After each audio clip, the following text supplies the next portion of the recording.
Oi, aqui é o Rafael Polones, nutricionista, e nessa série de vídeos eu quero te mostrar como que você pode fazer para os seus pacientes perderem gordura definitivamente e que você consiga lotar a sua agenda em até 6 meses. Óbvio, isso não é uma coisa típica, isso não é uma coisa fácil, porém eu te garanto, se você estiver predisposto a dar o seu sangue para isso, com o conhecimento que eu vou te passar, eu te garanto que isso é possível. Não deixa de assistir a primeira aula se você ainda não viu, porque ela vai estar disponível por mais alguns dias só, tá? Na primeira aula a gente falou sobre o que a maior parte dos nutricionistas fazem hoje, que os pacientes acabam não voltando para as próximas consultas, como essas fórmulas que a gente aprende na faculdade de taxa metabólica basal, essas anamneses robóticas, né, acabam muito mais atrapalhando do que qualquer outra coisa, como que a gente utiliza a nossa microbiota para aumentar o gasto energético, como pegar a microbiota, né, manipular a microbiota para que a gente consiga gerar mais saciedade no paciente também. E a gente falou também da questão comportamental, daquele paciente que chega para você no consultório e fala que come porque ele é ansioso, porque ele é nervoso ou por qualquer fator emocional. Como que a gente pode lidar com esse paciente, tá?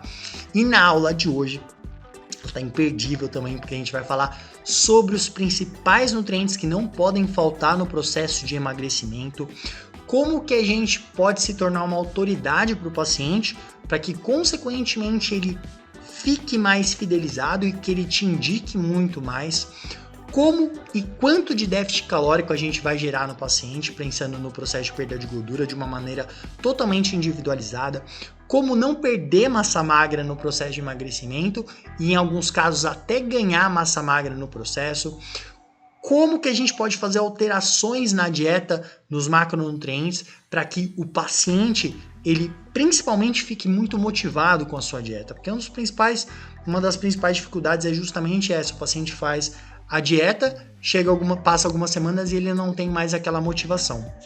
E a gente vai também ainda falar nessa aula sobre como eliminar crenças negativas que o paciente tem, que acabam sabotando todo o processo, tá?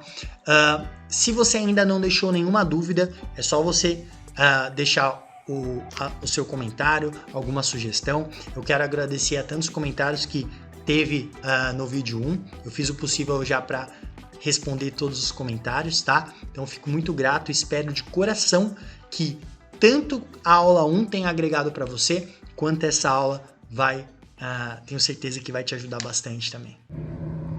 Olá, meu nome é Alexandre, eu sou estudante de nutrição. Hoje eu estou no 8º semestre do curso e eu posso dizer com toda certeza que o IAR está sendo o divisor de águas na minha vida. Nunca me imaginei gostando tanto de bioquímica, gostando tanto de fisiologia como hoje, absorvendo tanto conteúdo. A forma como o Rafael passa pra gente é realmente algo muito diferente. Algo que eu não tive na minha graduação, muito provavelmente eu não vou ter. Além da interação que acontece, a forma como que acontece a interação dentro do curso é algo fantástico. Então, como o Rafael diz, que o IAR não é um curso qualquer, é uma família, né? É um time. Então, o que eu posso falar para você, nutricionista? Você não pode perder a oportunidade de fazer parte do IAR. Se você é estudante como eu, com toda certeza, o IAR vai te entregar, o que o IAR vai te entregar vai te deixar muito mais preparado para entrar no mercado de trabalho. Então hoje, eu só tenho a agradecer ao Rafael pela oportunidade e dizer que eu espero por muito tempo ainda fazer parte desse time. É isso. Bom, então o primeiro passo é o quê? Gerar resultado. É simples assim. Se você gerar resultado significativo no paciente, ele vai querer continuar passando com você. E se ele tem resultados, obviamente, ele vai te indicar, seja para amigos, para familiares e qualquer pessoa que ele conviva, certo? Então, fazendo uma breve recapitulação aqui de como acontece o processo de lipólise, que a gente já conversou no vídeo 1, mas basicamente, catecolaminas se ligam aqui e você vai ter uma série de cascatas aqui intracelulares, onde você terá o processo de lipólise, você quebra o triacilglicerol em 3 ácidos graxos livres e glicerol, né? Então, esse ácido graxo livre, ele é transportado através da albumina até a mitocôndria para que tenha a beta-oxidação. Lembrando que o processo de lipólise, ele não garante o processo de perda de gordura. Esse é só a primeira etapa, tá? Agora, Quando a gente está pensando na mitocôndria, e aí a gente começa a analisar quais são os nutrientes que a gente não pode deixar de faltar de maneira nenhuma em nenhum paciente quando a gente quer uma perda de gordura efetiva no paciente, tá? Então, recapitulando aqui, tá? Vamos pensar que a mitocôndria, ela chegou no músculo esquelético. Então, ela entrou no músculo esquelético, ela recebeu a coenzima A. Primeiro de tudo, a coenzima A, ela é altamente dependente de ácido pantotênico. Então, dieta do nosso paciente não pode faltar ácido pantotênico, certo? Para que você tenha uma síntese endógena de coenzima A. Beleza. Quando o ácido graxo está aqui, ele entrou basicamente no sarcoplasma, ele recebe essa coenzima A e ele entra dentro da mitocôndria através da carnitina palmitoiltransferase 1, conhecida também como CPT1. O que é importante aqui? Se não tiver carnitina, não vai ter oxidação de gordura. Aí você pode se perguntar assim, putz, então eu preciso suplementar carnitina para o paciente? De maneira nenhuma. Você pode suplementar carnitina, por exemplo, num paciente vegano? Pode, mas não tem necessidade. Desde que você não deixe faltar os nutrientes adequados para que o organismo tenha uma boa síntese de carnitina. Quais são os nutrientes? Metionina, lisina, ácido fólico, vitamina C, ferro, B2, B3, B6 e B12. Então não deixa faltar esses nutrientes de forma alguma. Tem gente que fala, tem profissional que fala, vegano tem que dar carnitina. Não precisa, é só você não deixar faltar B12, suplementar B12. Então, consequentemente, você tem uma síntese de carnitina. Então, basicamente, quando o ácido graxo ele entra aqui dentro da mitocôndria, ele basicamente vai receber a carnitina, né? E aí ele passa pela translocase e aí você tem a beta-oxidação, tá? Então é importante não deixar faltar esses nutrientes de forma alguma para que esse processo dentro da mitocôndria aconteça de uma maneira efetiva, ok? Aí depois quando a gente vai pensar, quando você teve essa beta-oxidação, que você tem o acetil-CoA, né? Então, seja através da gordura, do carboidrato, da proteína, a gente está pensando principalmente aqui na gordura. Então, vamos imaginar aqui que você tem um acetil-CoA. Esse acetil-CoA, como eu falei no primeiro vídeo, a ideia principal do ciclo de Krebs é o quê? Extrair hidrogênio do acetil-CoA, porque o acetil-CoA ele é uma molécula altamente energética, tudo bem? Agora sim, o que a gente não pode deixar faltar de maneira nenhuma para que o ciclo de Krebs ele aconteça de uma maneira efetiva, tá? Então, basicamente, não deixe faltar de forma alguma nicotinamida e riboflavina. Então, no caso, vitamina B2 e vitamina B3, porque são altamente dependentes, tá? Então, como a gente utiliza NAD e FAD no ciclo de Krebs, elas são dependentes de vitamina B2 e vitamina B3. Portanto, não deixe faltar de maneira nenhuma vitamina B2 e vitamina B3, tá?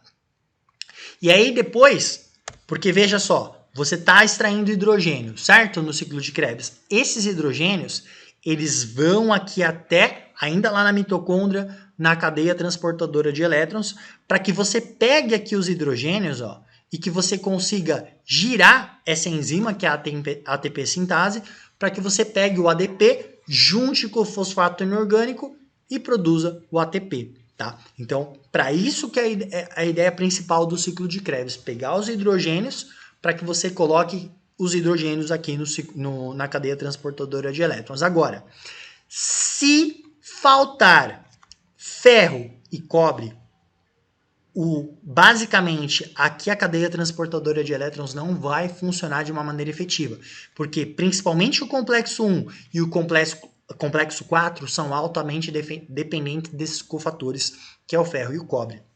Tá? Então, a gente não pode deixar faltar esses cofatores de maneira nenhuma. E aí a gente pode fazer um adendo aqui também. Cuidado com o paciente, por exemplo, que tem anemia.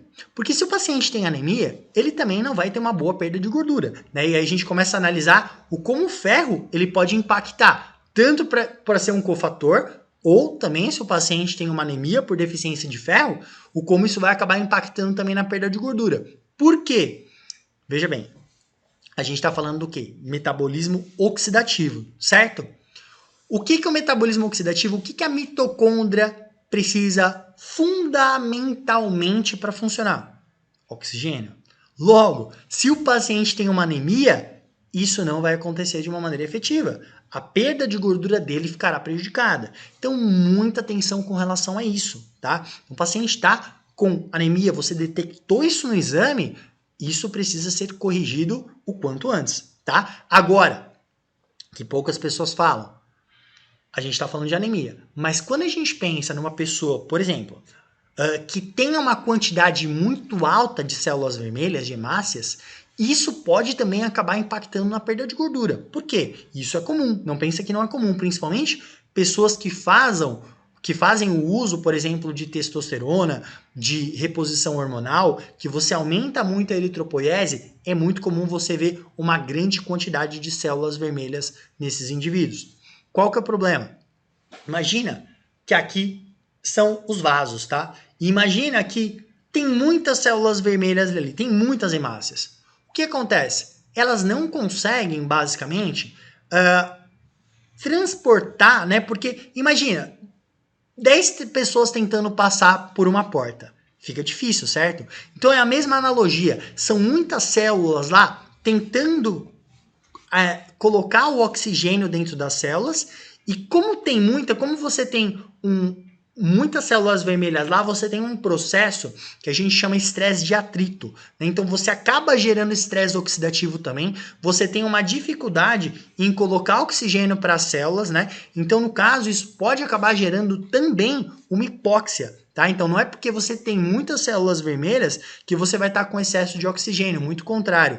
Então tanto a anemia quanto o excesso de células vermelhas pode ser muito complicado pensando no tipo de nesse paciente que vai acabar faltando oxigênio e o metabolismo oxidativo vai ficar prejudicado. Então, além de todos esses nutrientes que eu falei, é muito importante a gente saber interpretar os exames bioquímicos, tá? Analisar se ele está com excesso de hemácias, se ele está com uma deficiência em ferro, por exemplo, analisar a ferritina, analisar para ver esses estoques de ferro não estão muito baixos, hemoglobina, eritrócitos, tá? Então, não deixe de analisar todos esses pontos com o paciente, ok? Agora, no segundo passo, presta muita atenção no que eu vou te falar e tenta colocar isso como uma essência em você, tá? Todo paciente que vem para você, que você precisa ensinar alguma coisa para ele, veja cada consulta como uma aula para esse paciente, tá?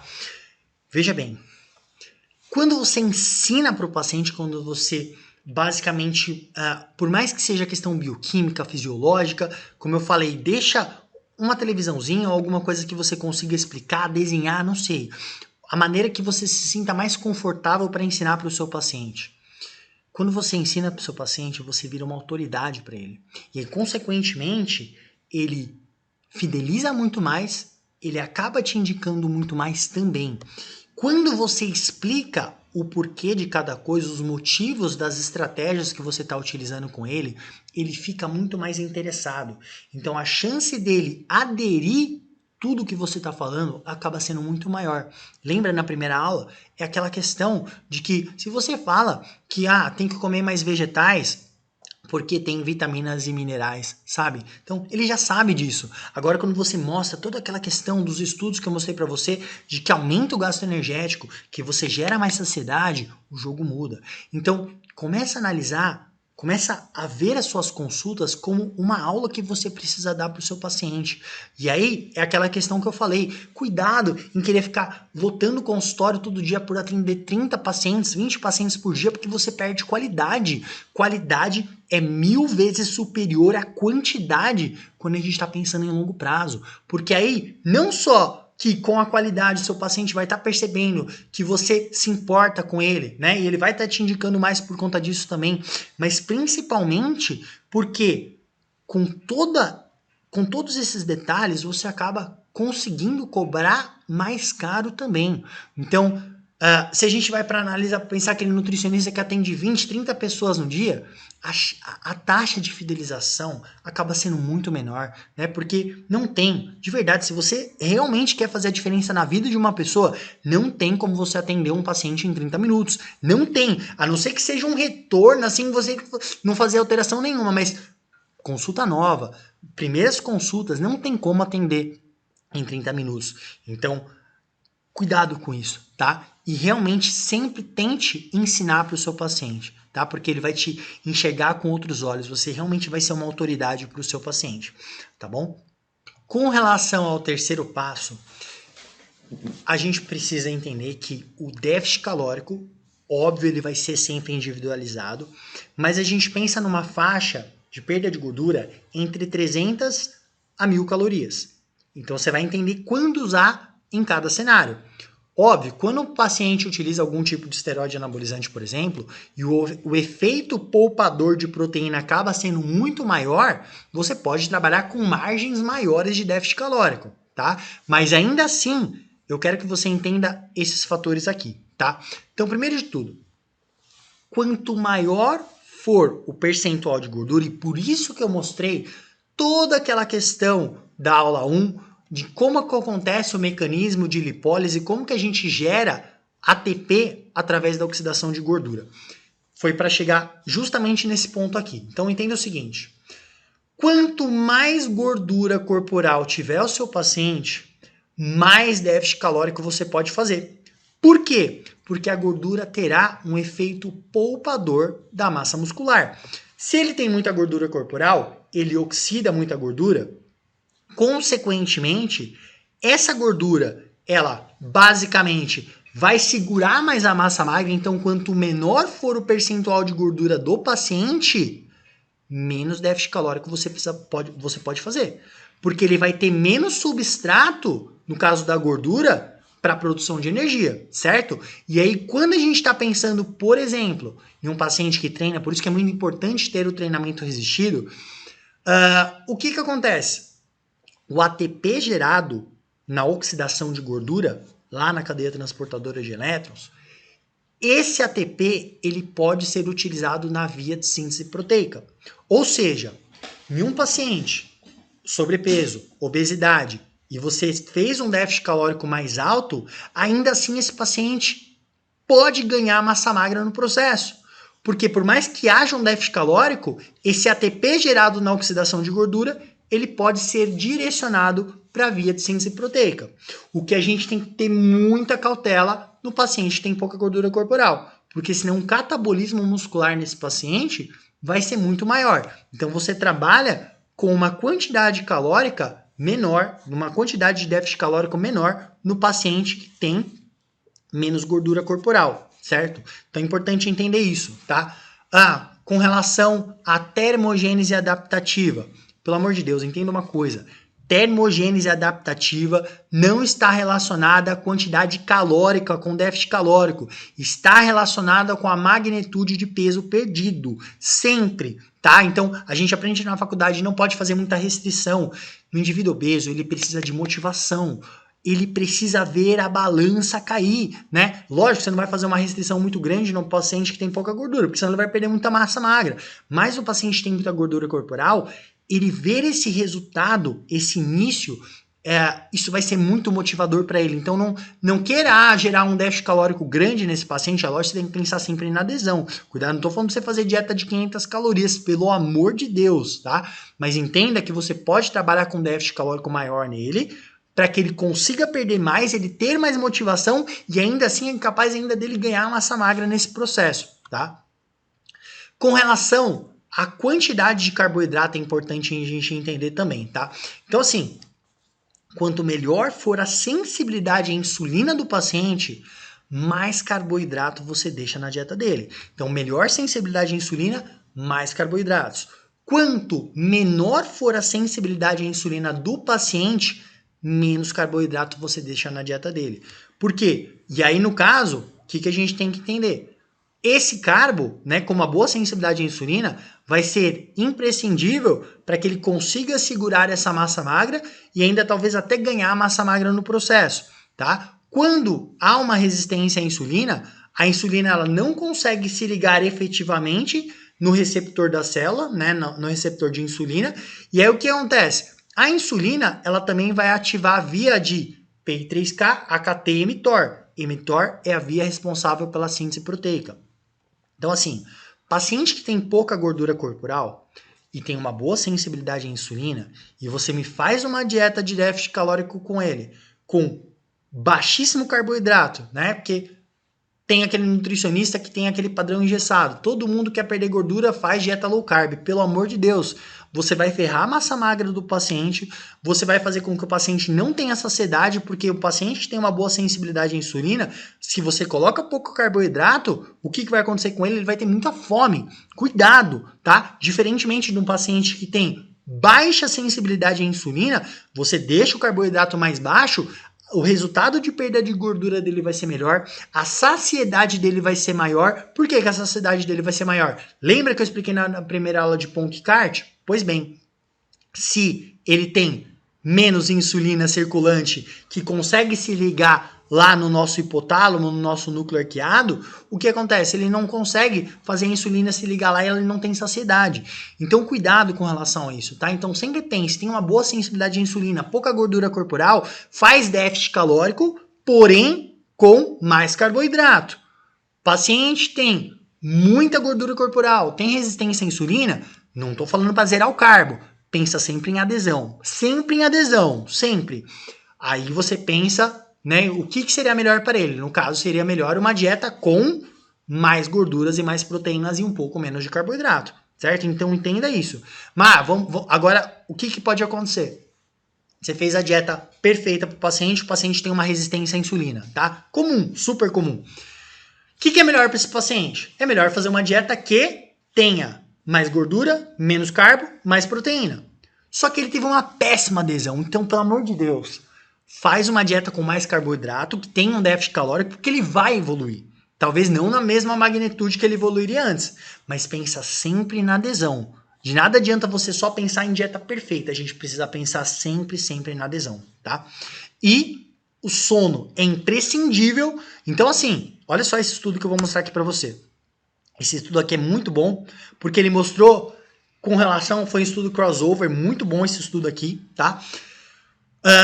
Dieta de restrição calórica comparada com boas noites de sono e restrição de sono. Aqui, no caso, restrição de sono de 5 horas, tá? O que é extremamente comum, né? Então, olha só, quando a gente está pensando no processo de perda de gordura, o que a gente vê aqui nesse estudo? Os pacientes que tinham uma restrição de 5 horas de sono, né? E foi um estudo crossover, ou seja, foi os próprios participantes foram controles deles mesmos. Então, quando eles tinham uma restrição de sono, o que acontecia? Eles perdiam praticamente a mesma quantidade de peso, porém, a quantidade de massa magra que eles perdiam era maior. E perdiam menos gordura. Então, olha só como sono, por isso que eu foco muito. A gente tem várias aulas no IAR sobre crononutrição, vários módulos sobre como melhorar a qualidade de sono do paciente, enfim. O sono é imprescindível.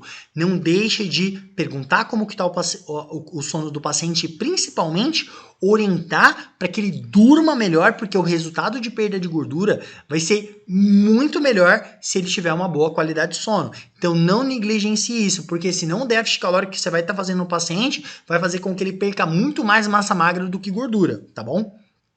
Por que vai perder mais massa magra com deficiência do sono? Testosterona diminui, cortisol aumenta, resistência à insulina aumenta. Se o cortisol aumenta, você aumenta a gliconeogênese, mais catabolismo muscular, você piora a resistência à insulina, e a resistência à insulina é um hormônio anticatabólico, tá? Então, é importante entender isso, ok?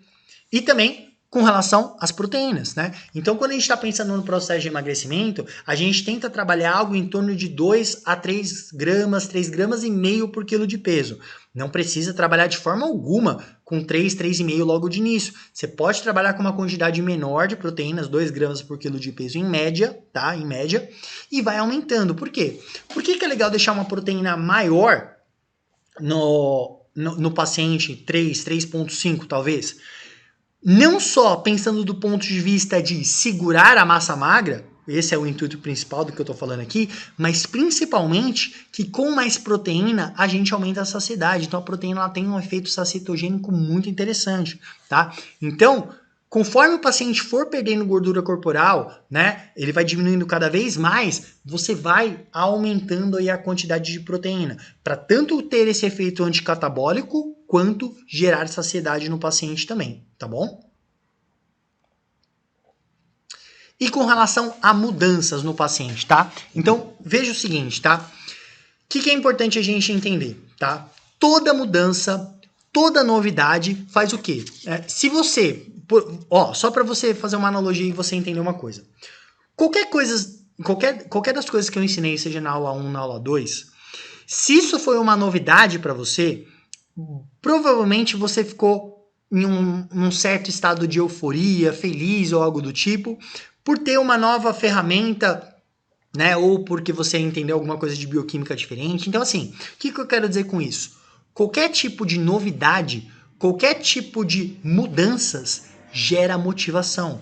E, de novo, no processo de emagrecimento, no processo de perda de gordura, nós precisamos manter o nosso paciente motivado o tempo inteiro.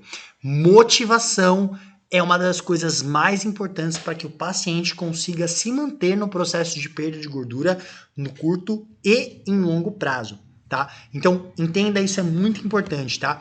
Porque eu tenho vários pacientes que me procuraram falando assim, eu acabei mudando de nutricionista porque era sempre a mesma coisa, né? Então, assim, nós precisamos gerar mudanças na dieta do paciente, tá? Veja o seguinte, tá? Eu vou falar que você não precisa ficar fazendo déficit calórico em toda dieta com todo o paciente, eu já vou te mostrar um estudo do porquê. Mas o que você pode fazer quando a gente está pensando em alterações, em mudanças, né, na dieta do paciente? Então, você pode simplesmente alterar todos os macronutrientes, né? Então, no caso assim, o paciente está com uma dieta com baixo carboidrato, alta gordura e alta proteína, né? Então, você simplesmente manter a mesma quantidade de calorias, só que mudar. Aí você deixa uma dieta com um pouco mais alto em carbo, menos gordura e mais proteína. Então, assim, você só alterou a quantidade de macronutrientes e manteve a mesma quantidade calórica. Então, isso vai ser suficiente para que o paciente veja que é uma coisa nova para ele. Isso vai deixar ele muito mais motivado, tá? Porque você até poderia deixar a mesma quantidade de macronutrientes de caloria e o paciente ele ia continuar evoluindo por isso, né? Não necessariamente todos, mas eu quero dizer que pode acontecer dele continuar evoluindo se você não mudasse nada na consulta, só que isso vai gerar desmotivação nele. A maior parte dos pacientes precisam ver mudanças, certo? Ou você pode também trabalhar em manter os macronutrientes, certo? Só que também sem alterar a quantidade calórica, só que mudando os alimentos.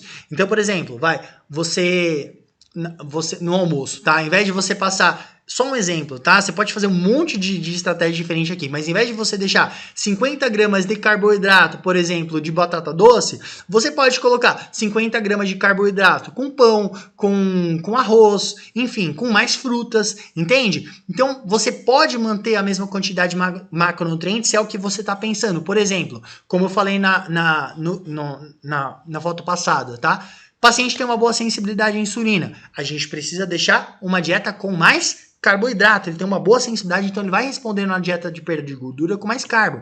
Então o que você poderia fazer? Você não quer mudar a estratégia de macronutrientes para ele, você quer deixar a mesma quantidade de carbo, só que aí o que você faz? Você não muda os macros, você só muda os alimentos. Então toda essa alteração, todas essas mudanças que você vai fazer com o paciente, isso faz com que o paciente saia do consultório extremamente motivado para começar algo novo, tá? Então não negligencie esse processo de mudança, não fique na zona de conforto e pensar assim, essa dieta já tá boa para ele vai continuar evoluindo e poderia continuar. Só que se você não sair da zona de conforto e não ter criatividade em criar preparações, né? De novo, por isso que eu tenho um módulo no EA só sobre falar sobre como gerar dietas gostosas, né? Então, ter essa criatividade, sair da zona de conforto com o paciente para fazer algo gostoso, fazer algo novo para o paciente, para que ele saia do consultório na vontade. Nossa, eu não vejo a hora de fazer essa dieta nova, tá bom?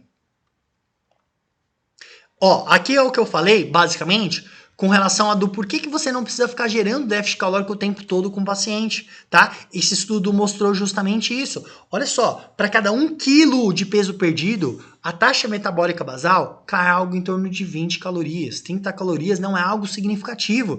Se o paciente perder 10 quilos, ele vai ter diminuído 200 calorias, isso não é significativo. O problema não é termogênese adaptativa, tá? Termogênese adaptativa está relacionada com a quantidade de peso perdido e não a magnitude de déficit calórico. Lembra sempre disso, tá? O problema principal é que a maior parte das pessoas não conseguem se manter em longo prazo com dieta, com perda de gordura, é que também para cada 1 quilo de peso perdido, a fome da pessoa aumenta em torno de 100 calorias. Então imagina só, a pessoa perdeu 10 quilos, ela vai aumentar em torno de 1.000 calorias a fome dela. Então por isso que essas estratégias de saciedade, de atuar no comportamento do paciente, acabam sendo imprescindíveis.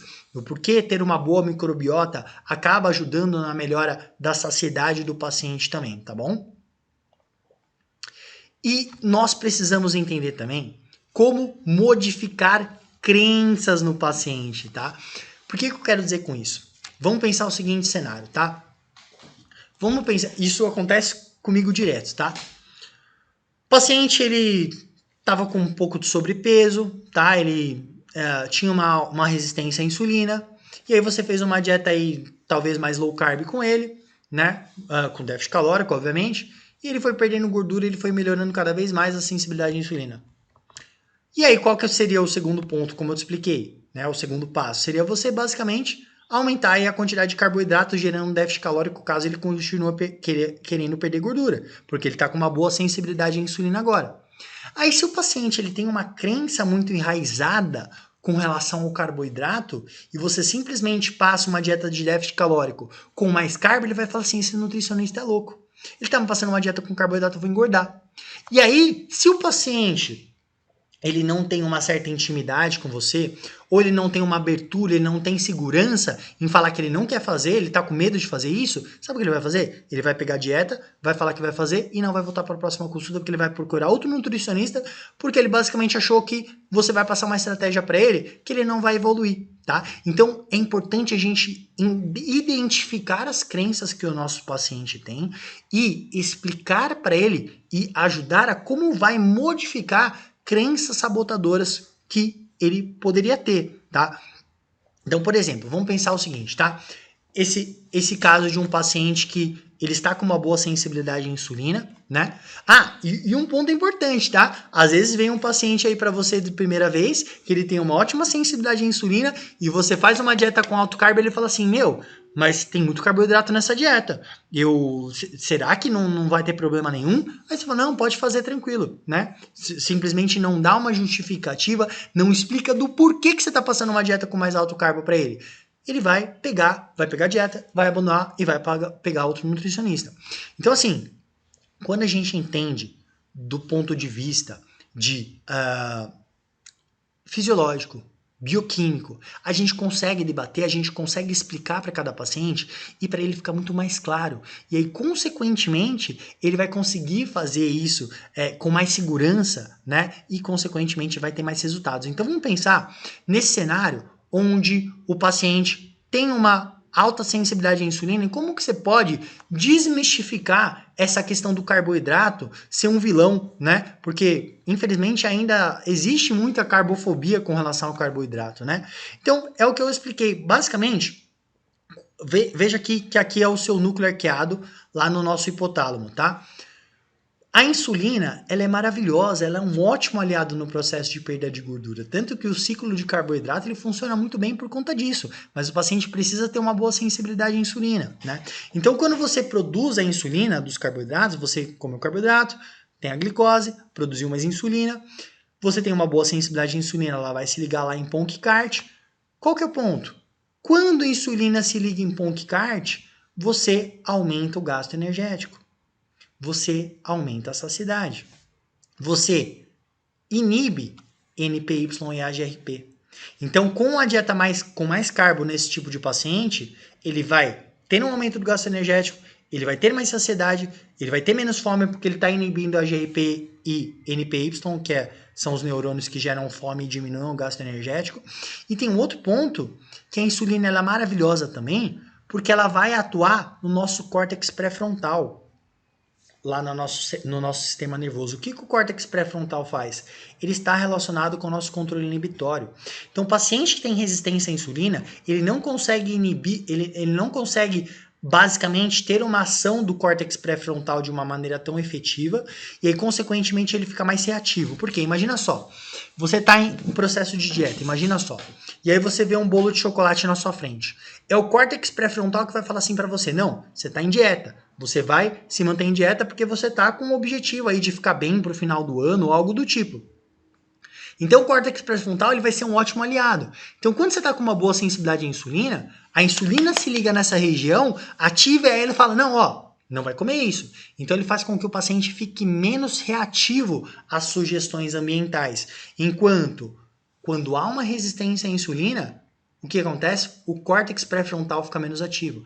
Então, ele tende a ficar mais reativo às sugestões ambientais. Então, você pode pegar, por exemplo, uma foto dessa e falar assim, olha só, veja, você tem uma boa sensibilidade à insulina, você está com pouca gordura corporal. Se a gente colocar pouco carboidrato na sua dieta, você vai perder mais massa magra, porque você está com uma ótima sensibilidade à insulina, você está com pouca gordura corporal, você não está tendo uma quantidade eficiente de substrato da gordura para usar só ela para poupar a sua massa magra. Então o carboidrato ele vai auxiliar como um anticatabólico. O carboidrato que você vai estar usando na sua dieta, a gente vai estar produzindo mais insulina para que a insulina se liga aqui em Ponkcard, tá? Então, você vai aumentar o seu gasto energético, você vai aumentar a sua saciedade. Então, entenda, quando a gente explica do porquê de cada coisa, por isso que eu falo, a consulta precisa ser uma aula.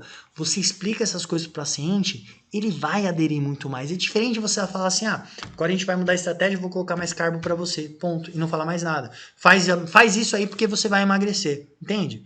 Então, assim, pega um tempinho a mais na consulta para poder explicar essas coisas para o paciente, porque isso vai fazer uma diferença absurda. Deixa eu te falar uma coisa. O nutricionista, de verdade, o nutricionista que entende de bioquímica, de fisiologia, de neurociência, de comportamento, certo? De adesão à dieta com relação a prazer, qualidade de consulta, qualidade de pós-consulta, não tem como. A agenda vai lotar. Não tem como, porque você gera resultado, você se importa com o paciente, você faz a diferença. E o paciente percebe isso. Ele não vai querer te abandonar. Ele vai. Achei eu não vou abandonar esse cara de jeito nenhum, ele vai pensar. E principalmente ele vai te indicar para muitos pacientes, para muitos amigos, familiares, enfim. Porque ele vê todo esse cuidado que você tem com ele. E você gera resultado. Hoje a gente já acabou se estendendo um pouquinho a mais. Mas basicamente, hoje eu te mostrei os 5 passos que você pode começar a utilizar hoje com os seus pacientes para que ele fidelize muito mais, que ele tenha mais resultado e principalmente que ele te indique muito mais e aí, consequentemente, você consiga aumentar significativamente o volume de consultas na sua agenda, tá? E não perca a próxima aula de jeito nenhum, tá? A gente vai falar sobre as principais estratégias práticas que você pode utilizar com os pacientes para maximizar a perda de gordura. A gente vai falar sobre microbiota e a relação dela com a lipólise e com a lipogênese. O jejum, que realmente funciona pensando no processo de perda de gordura, estratégias de consulta, de pós-consulta, para você conseguir nessas estratégias de pós-consulta tirar o paciente da estagnação e principalmente fidelizar mais ele. A gente vai falar também sobre várias estratégias de comportamento alimentar e várias estratégias para que você consiga gerar mais saciedade no paciente também, tá? Com relação ao IAR, tem algumas pessoas me perguntando já. Fica tranquilo, aproveita o que você está tendo aqui de conteúdo até agora. Depois eu vou te falar mais informações caso você queira entrar para o time do IAR, tá bom? Mas enquanto isso, deixa alguma dúvida que você tenha com relação ao vídeo de hoje, tá? Te peço encarecidamente para que você deixe sugestões. Se você não tiver nenhuma dúvida, coloca um comentário, fala se você gostou, se você não gostou, vou ficar muito feliz. E principalmente que se esse conteúdo te agregou de alguma forma, que você possa compartilhar com outros nutricionistas, com outros colegas da área, tá? Estudantes também, por favor, tá? Quero te convidar para que você entre no canal do Telegram, se você ainda não faz parte. Todo dia tem um conteúdo exclusivo lá. No meu YouTube também todo dia tem praticamente vídeos novos. No Instagram, pelos stories. É isso aí, eu te espero na próxima aula. Eu tenho certeza que essa aula também vai ser maravilhosa aí, pensando para você potencializar bastante os resultados de perda de gordura no paciente. Espero você sexta-feira. Olá, muito prazer, eu me chamo Thiago, sou estudante de nutrição, estou no 8º período já, reta final, graças a Deus. E hoje eu vim deixar aqui meu depoimento sobre o professor Rafael Polonis e o nosso grupo de estudo. Eu não falo nem curso, é uma família chamada IEAR. Pessoal, esse curso eu realmente fiquei encantado com ele. Eu estava com aquela sensação de insegurança, de não saber nada. E um belo dia eu estava mexendo em uma das redes sociais e encontrei o professor Rafael e entrei na rede social dele e vi o conteúdo do curso. Eu já estava tentando fazer vários cursos e os cursos que eu estava fazendo nada me preenchia. Aí eu olhei o conteúdo e falei, esse curso é que eu preciso. E eu me emociono até porque eu estava passando por um momento uma situação financeira um pouquinho complicada. Entrei em contato com ele e ele, com aquele enorme coração dele, ele me ajudou. Eu consegui adquirir o curso, né? E caí de cabeça e hoje confesso para vocês que eu estou mais seguro, estou tentando criar já meus protocolos e faço um convite a você, nutricionista, estudante de nutrição, que de repente está passando pela mesma situação que eu passei de insegurança, venha fazer parte da nossa família. Nós temos um canal no Telegram, temos no WhatsApp. Ali tem nutricionista formado, tem estudante de nutrição e assim você se sente abraçado. Realmente, o professor Rafael tem uma didática onde você entende, né? Você absorve o conteúdo, o curso te dá aulas gravadas, materiais em PDF, temos mentoria, então tudo valeu a pena, investimento, horas de estudo e gostaria muito de deixar aqui o meu convite a você. Venha fazer parte da nossa família IEAR. Você vai sair desse curso sem aquela insegurança e muito estruturado. Um grande abraço. Professor Rafael, minha eterna gratidão, sucesso sempre. Pessoal do grupo, meu muito obrigado, minha gratidão. E você aí, perde tempo mais não, vem pra cá, vem pro IEAR. Um abraço, muito obrigado.